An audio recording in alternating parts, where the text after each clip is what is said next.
किसान, बदलते भारत की शान। इस कार्यक्रम के प्रायोजक हैं IIT कानपुर। डीडी किसान, बदलते भारत की शान।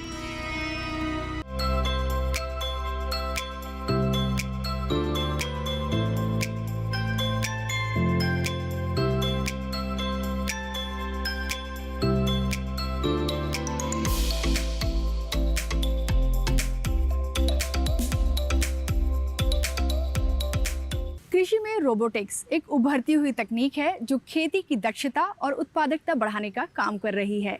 नमस्कार, आप सभी का स्वागत है हमारे प्रोग्राम कृषि स्टार्टअप की सीरीज एग्रीटेक स्टार्टअप में। तो बिना देर किए मिलवाते हैं आपको आज के हमारे एग्रीप्रेन्योर से और जानते हैं कि किस तरह से वो रोबोटिक्स का इस्तेमाल करके खेती को पहले से और ज़्यादा आसान और टिकाऊ बनाने का काम कर रहे हैं।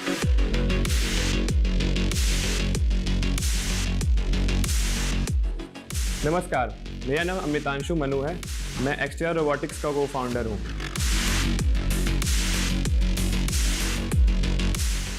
एक्सटीआर रोबोटिक्स एक स्टार्टअप है जो मार्च 2023 में IIT कानपुर में इंक्यूबेट हुई थी। हमारा फोकस क्वाड्रूपेड रोबोट्स यानी कि 4 पैरों वाले रोबोट को बनाने पे है।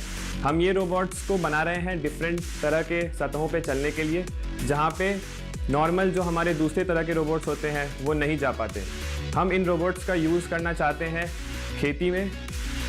हम इन रोबोट्स को पहुंचाना चाहते हैं हर एक किसानों तक और उसके लिए हम कंटिन्यूसली अपने टेक्नोलॉजी को इम्प्रूव कर रहे हैं।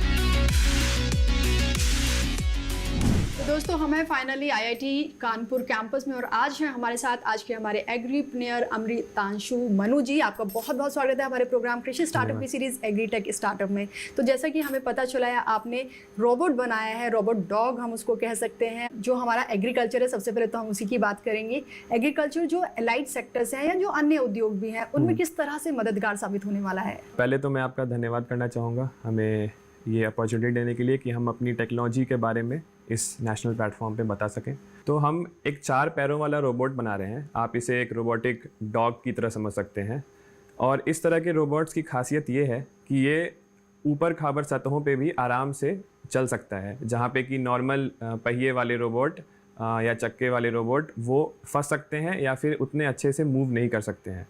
ये रोबोट इस कारण से बहुत ही उपयुक्त हैं खेतों में। मैं कुछ उदाहरण देना चाहता हूँ, जैसे कि इस पे हम कैमरास लगा सकते हैं जो कि एक तरह से रोबोट चलते वक्त पूरे खेत की इमेजेस ले सकता है, फ़ोटोज़ ले सकता है और किसान बेसिकली अपने घर बैठे देख सकता है कि उसके खेत में क्या चल रहा है। तो फसलों पे निगरानी रखी जा सकती है बिना 4, 5, 10 व्यक्तियों को काम पे लगाए हुए। उसके अलावा जो है इस पे हम लोग एक और उपकरण लगा सकते हैं, एक रोबोटिक आर्म की तरह, जो भी हमने बनाया है, और उस उपकरण का यूज़ करके हम फल फूल इनको हार्वेस्ट कर सकते हैं। और एक और उदाहरण है जैसे कि पेस्टिसाइड्स वगैरह स्प्रे करना।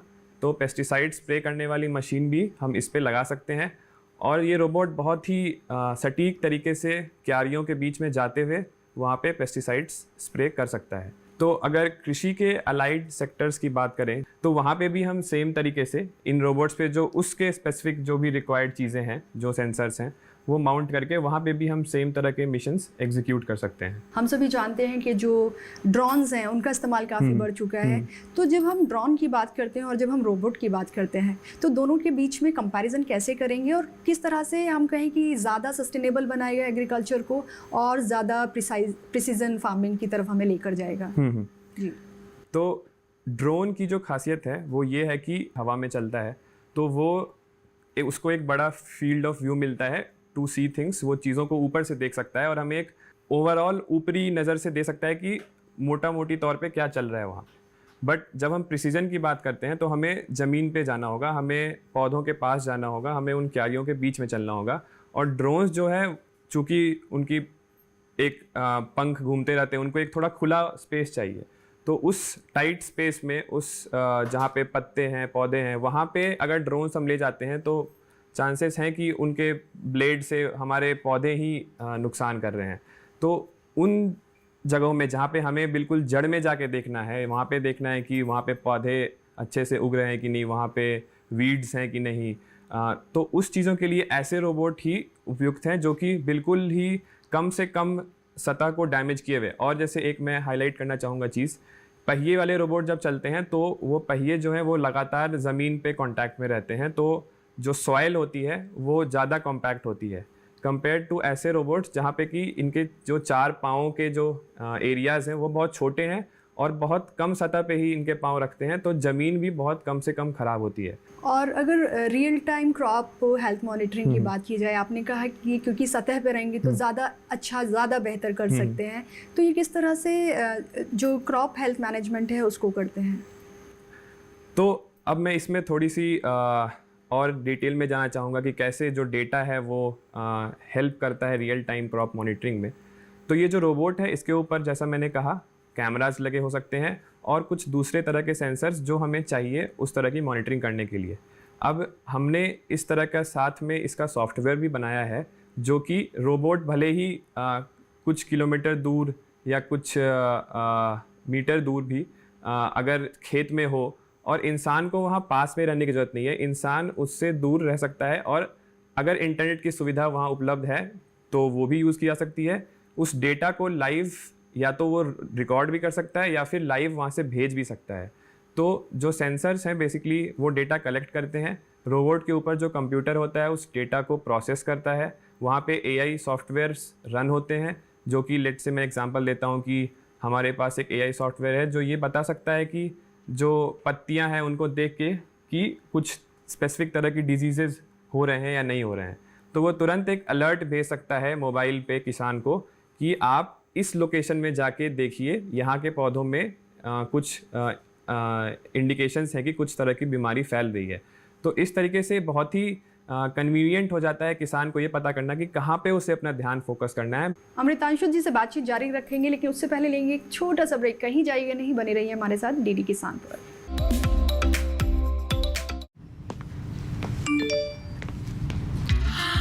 ₹10 लाख की लॉटरी मुझे, वाओ! फर्जी ऑफर्स से सावधान। आरबीआई कहता है जानकार बनिए, सतर्क रहिए। Welcome back to our show Krishi startup. और कृषि स्टार्टअप में आज है हमारे साथ एग्रीप्रेन्योर अमृतांशु जी। तो हम बात कर रहे हैं आज रोबोटिक्स टेक्निक पर, कितना आसान बना देगा ये हार्वेस्टिंग को, या हम बात करें जो सबसे ज़्यादा जो प्रॉब्लम होती है खेतों में वो जो वीडीसाइड की होती है, तो उसको कैसे रिजॉल्व करेगा ये? जहाँ तक वीड्स का सवाल है तो वीड्स में जो सबसे बड़ा चैलेंज ये है कि हमें करेक्टली पहले आइडेंटिफाई करना है कि कौन सा जो पौधा है वो वीड है और कौन सा हमारा एक्चुअल पौधा है। तो अब उसमें सबसे पहले जो चीज़ें आती हैं कि ये जो रोबोट है, तो अभी तक हमने ये चीज़ आपको कन्वे किया कि ये जो रोबोट है ये टाइट स्पेसेस में ऊबड़ खाबड़ ज़मीन पे चल के वहाँ तक पहुँच सकता है। अब एक बार ये अगर पौधे के पास पहुँच चुका है जहाँ पे कि हमारा प्लांट है, वहाँ पे फिर जो इसका कैमरा लगा है उस कैमरे से हम अलग अलग तरह के चित्र ले सकते हैं बेसिकली। तो एक चित्र जो आप नॉर्मल कैमरे से अपने फ़ोन कैमरे से लेते हैं वो चित्र होता है, दूसरे तरह के चित्र होते हैं जहाँ पे कि पता चलता है कि थर्मल डेटा मिलता है और या फिर कितना दूर है वो जो पौधा है वो रोबोट से कितना दूर है, इसका जो अनुमान है वो भी कैमरे से लगाया जाता है। तो अब एक बार जब हमें पता चल गया कि यहाँ पे ये पौधे हैं और उसमें वहाँ पे यूज़ लेते हैं हम एक एआई सॉफ्टवेयर का जिसको कि ट्रेन किया गया है अलग अलग पौधों के चित्रों पे, उसको करेक्टली पता करने के लिए कि ये पौधा का फ़ोटो अगर आया तो ये लेट से हमारा फसल है और जो दूसरी अगर कोई चित्र आया रहा है तो ये वीड है। तो वहाँ से प्रक्रिया स्टार्ट होती है उसको अब सेफली एलिमिनेट करने की।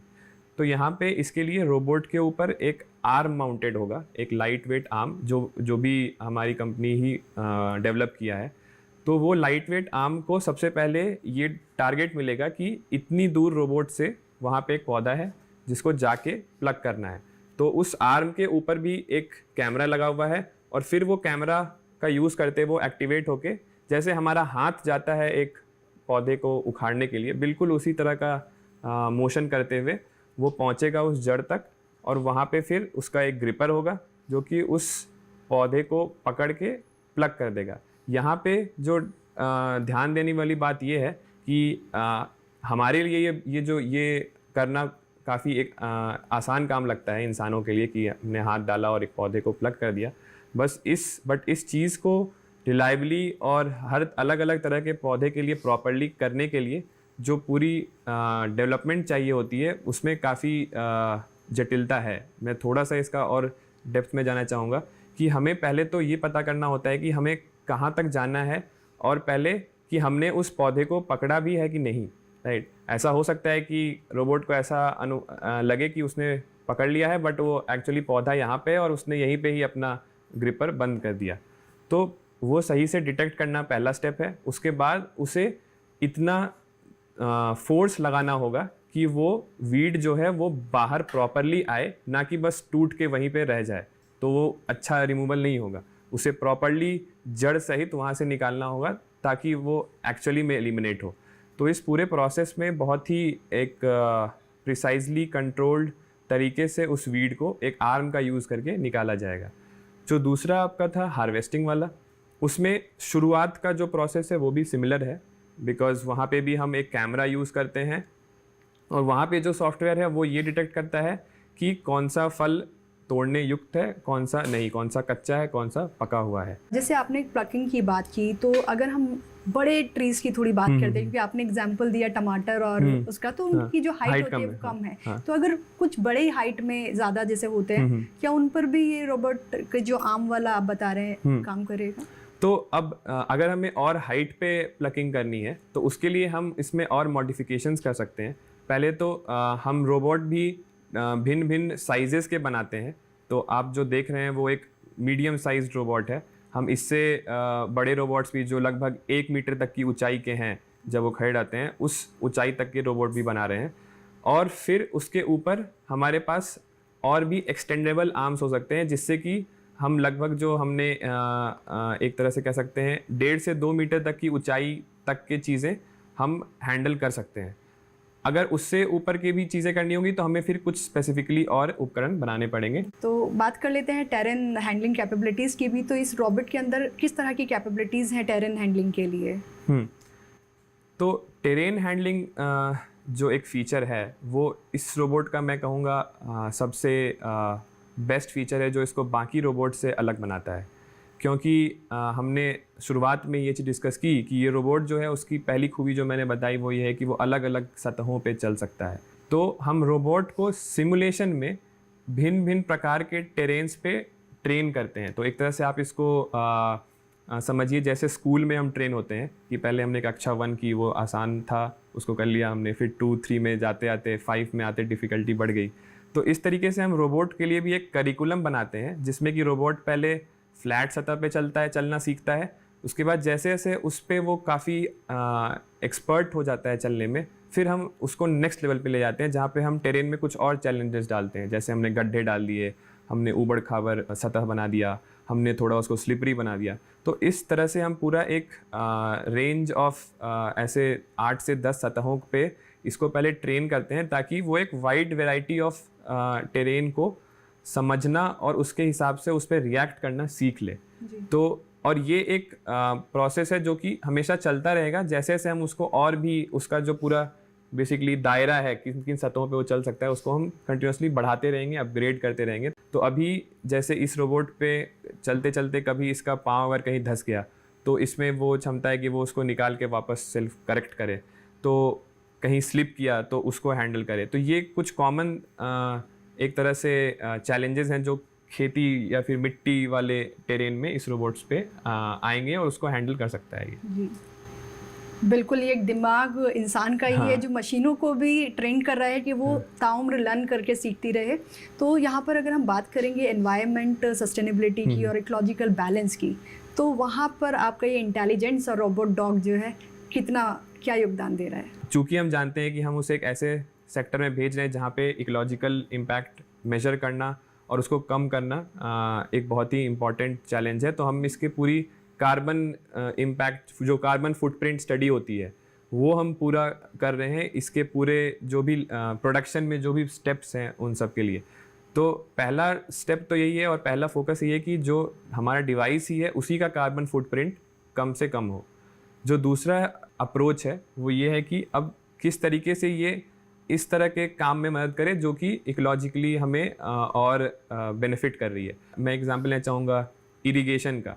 तो हमने देखा कि पहले इरिगेशन में हम पूरे खेत में जस्ट एक ट्यूबवेल का यूज़ करके पूरे खेत में हम पानी सिंचाई करते थे।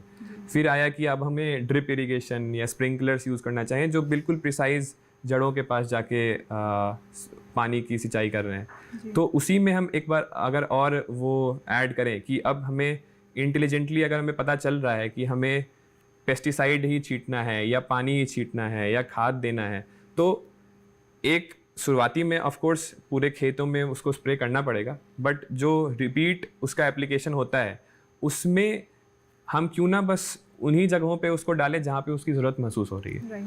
और अगर ये हमें एक डिवाइस से पता चल पा रहा है तो हम पानी की खपत कम कर रहे हैं, हम उस खाद्य सामग्री में कितना पेस्टिसाइड जा रहा है उसको कम कर रहे हैं, और एक तरह से इसका जो डाउनस्ट्रीम इम्पैक्ट वो ये है कि जो कंजम्पशन हो रहा है जिस आइटम का, उसमें ये सारे जो केमिकल्स हैं वो कम होंगे। अमृतांशु जी से बातचीत जारी रखेंगे, लेकिन उससे पहले लेंगे एक छोटा सा ब्रेक। कहीं जाइएगा नहीं, बने रहिए हमारे साथ डीडी किसान पर। हाईटेक खेती से सशक्त हो रहा है किसान।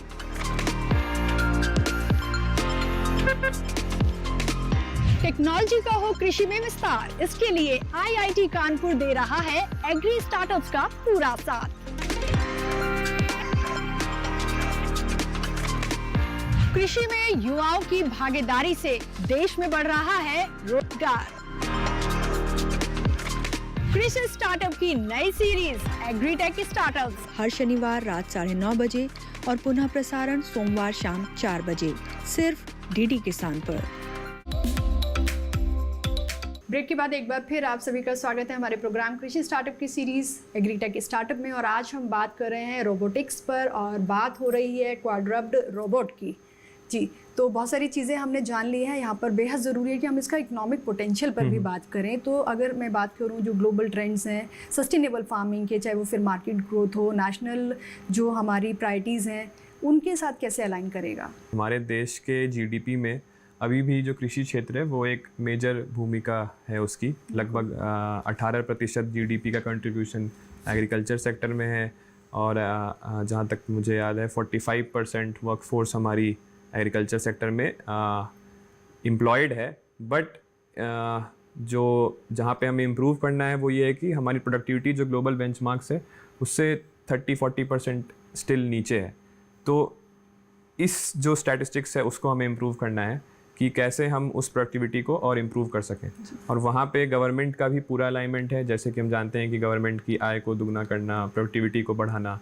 तो एग्रीकल्चर रोबोटिक्स का जो सेक्टर है उसका जो अभी रिसेंट 2023 का जो एस्टिमेट है वो इंडिया में अराउंड $630 मिलियन उस मार्केट की पूरी वर्थ है, और 2030 तक ये अराउंड $2 बिलियन तक जा सकता है। तो यहाँ पे मार्केट में अपॉर्चुनिटी बहुत है। हम इस टेक्नोलॉजी को पहुँचाना चाहते हैं ज़्यादा से ज़्यादा किसानों तक। तो इस एग्रीकल्चर रोबोट को आप किस तरह से प्लान कर रहे हैं मार्केट में ले जाने का? तो क्या मार्केट स्ट्रैटेजी? अभी हम इस रोबोट की जो प्राइस है, इस प्राइस पे ये रोबोट हर किसान को हम नहीं दे सकते, बिकॉज इट्स क्वाइट कॉस्टली कि हर किसान एक रोबोट ओन कर सकता है। बट जो अप्रोच हम इसलिए ले रहे हैं वो कि जो कोऑपरेटिव्स हैं या फिर जो ग्रुप्स हैं जो कि जहाँ से बहुत सारे किसान जुड़े होते हैं, पहले हम उनको अप्रोच करेंगे। एफपीओज होते हैं, पहले हम उनको अप्रोच करेंगे और उनके थ्रू हम पहले किसानों तक इस टेक्नोलॉजी को पहुँचाएंगे। हमें सबसे पहला जो स्टेप है वो है हमें एडुकेट करना, अवेयरनेस फैलाना कि एक ऐसी टेक्नोलॉजी भी एग्जिस्ट करती है जो कि उनकी मदद कर सकती है और उनके पैदावार को बढ़ा सकती है। तो हम पहले वो कॉन्फिडेंस डेवलप करना चाहते हैं। जो दूसरा स्टेप है वो ये है कि हम रोबोट्स को एज अ सर्विस देना चाहते हैं। तो रोबोट्स एज अ सर्विस, जैसे सॉफ्टवेयर एज अ सर्विस होता है, वैसे ही अब जो नया टर्म है वो है रोबोट्स एज अ सर्विस।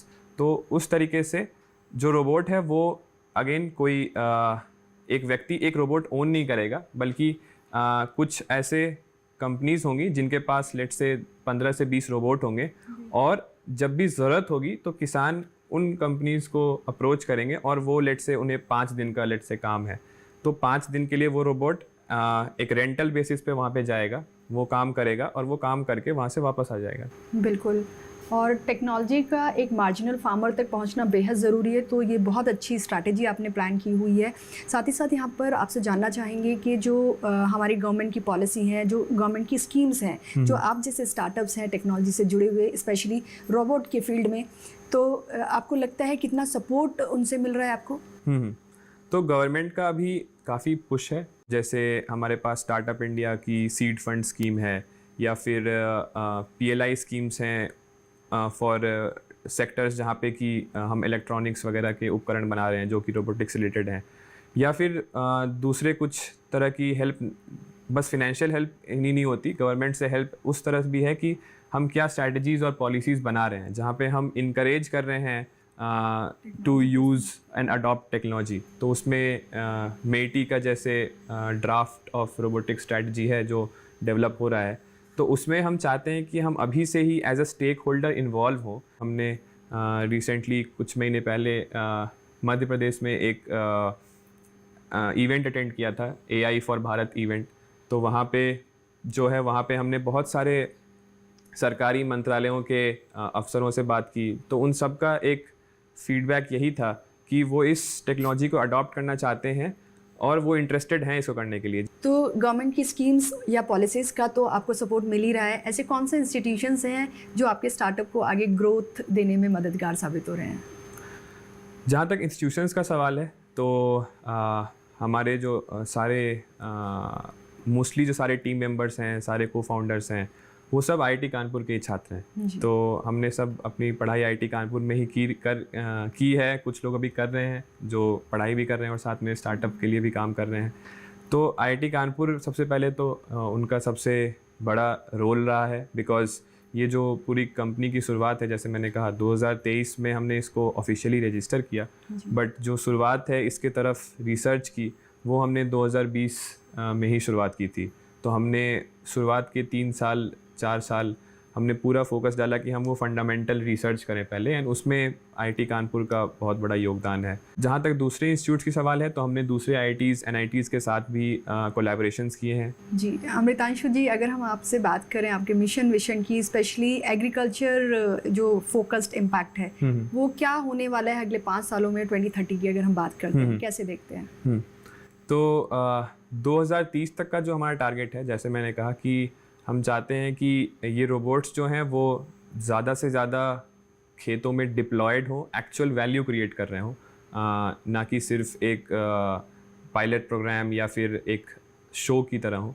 तो एक्चुअल वैल्यू प्रोड्यूस करने के लिए हमें सबसे पहले तो जो और टेक्नोलॉजिकल इम्प्रूवमेंट्स करने हैं, अभी पहले के कुछ 1-2 सालों में हम उस पर और फोकस करेंगे। उसके बाद फिर हमारा पूरा फोकस रहेगा जो मैंने आपके साथ स्ट्रैटेजी डिस्कस की, उसको इम्प्लीमेंट करने के लिए। तो हमारा जो टारगेट है कि 2030 तक हम जो इकोलॉजिकल इम्पैक्ट्स क्रिएट करना चाहते हैं, भले जैसे कि वो रिडक्शन इन फर्टिलाइज़र या पेस्टिसाइड यूज़ हो, तो around 15 to 20% reduction in usages of pesticides and fertilisers, 30% around reduction in usage of water, becoming more water efficient, या फिर जस्ट इसका जो इवेंचुअल आउटकम होगा कि हम पैदावार को जो डबल करने का हमारा जो गोल है उसकी तरफ हम कदम ले रहे हैं। तो ये इम्पैक्ट के तरफ से हमारा ये टारगेट है, और अराउंड हम चाहेंगे कि रफली अराउंड 10 to 15,000 रोबोट्स हम उस टाइम तक डिप्लॉय कर चुके होंगे फील्ड में। काफ़ी अच्छा आपका टारगेट आप लेके चल रहे हैं।